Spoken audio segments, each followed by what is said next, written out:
दोस्तों, हमारी आज की हॉरर स्टोरी में हम बात कर रहे हैं ऐसे रेलवे स्टेशन की जिसके नाम से रिलेटेड फिल्में आपने शायद देखी होंगी।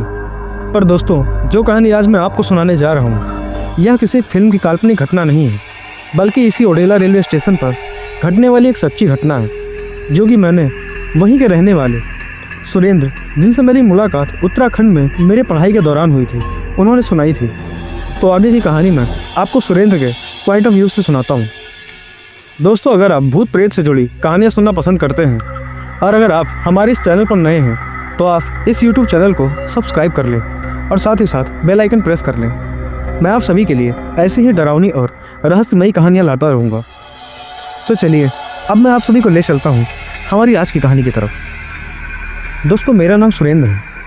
मैं ओडेला गाँव का ही रहने वाला हूँ। आज मैं आपको फिल्मों और कहानियों से परे उस ओडेला रेलवे स्टेशन की सच्चाई से अवगत कराता हूँ।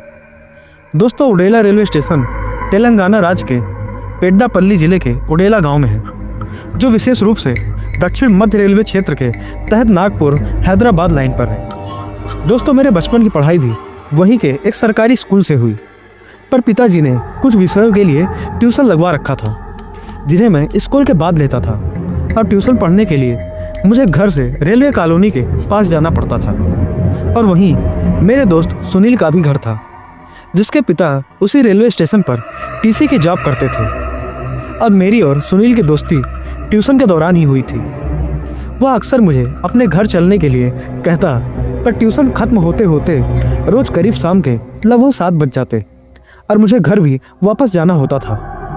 पर एक रोज उसने मुझसे कुछ ऐसा बताया जिसे सुनकर मैं डरा तो था ही साथ मन में जिज्ञासा भी उठी।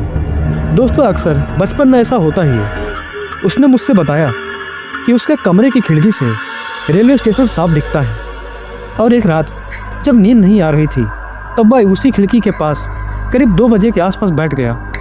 थोड़ी देर बाद उसे ऐसा लगा जैसे कुछ था जो स्टेशन की पटरियों पर इधर से उधर कूद रहा था। उसे कुछ समझ नहीं आ रहा था। फिर उसने सोचा शायद कुत्ता या कोई जानवर होगा, क्योंकि पटरियों की लाइटें बिजली न होने के कारण बंद थी। स्टेशन की हल्की रोशनी ही पटरियों तक पहुंच पा रही थी, पर अचानक से सारे रोड लैंप एक साथ जल उठते हैं। शायद लाइट आ चुकी थी। और तब उसने जो देखा उसकी जान हलक तक आ गई थी।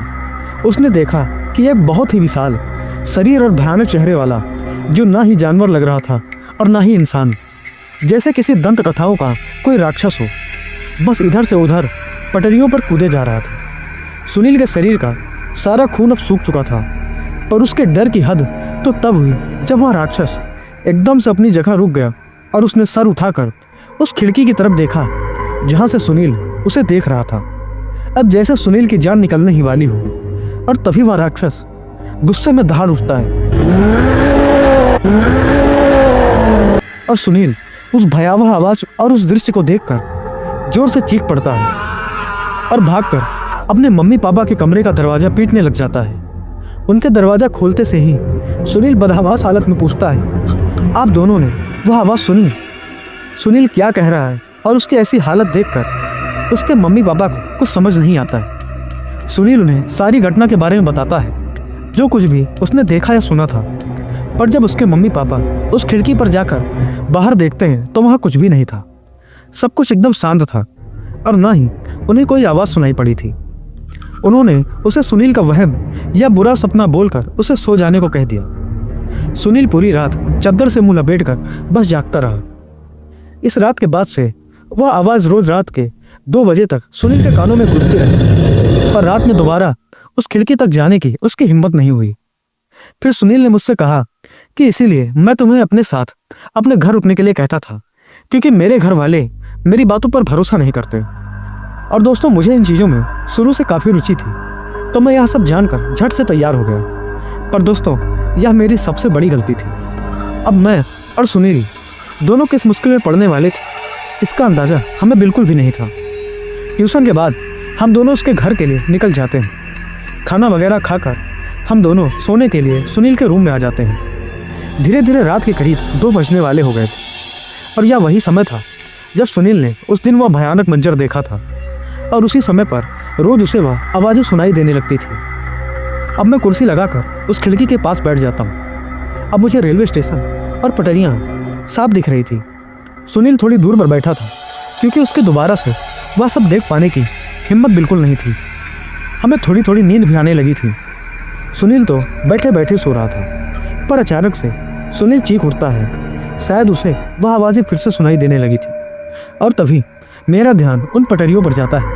और दोस्तों, जो मैंने देखा उस मंजर को हूबहू शब्दों में समझा या बता पाना नामुमकिन है। यकीन मानिए दोस्तों, इन चीज़ों में जो मेरी रुचि थी वह अब बस एक गलती और बेवकूफ़ी के अलावा कुछ नहीं लग रही थी। उस शैतान ने किसी चीज़ को मुंह से पकड़ रखा था।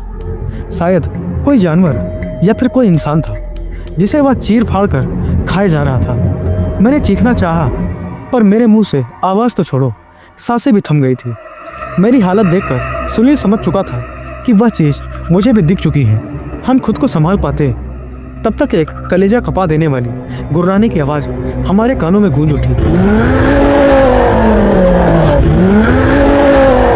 और अब वह शैतान हमें ही घूरे जा रहा था। लाइट पड़ने पर उसकी चमकती वो खून से भरी बड़ी बड़ी आंखें मानो वो ही हमें निगल जाएंगी। अब हम दोनों बदहवास चीखने लगे। सुनील के मम्मी पापा हमारी आवाज़ सुनकर वहाँ आते हैं और इस बार हम दोनों मिलकर उन्हें सारी घटना के बारे में बताते हैं। पर दोस्तों, इस बार शायद उन्हें हमारी बातों में कुछ सच्चाई नज़र आती है। दोस्तों, उस रात के बाद कुछ दिनों तक हम दोनों काफ़ी बीमार रहे।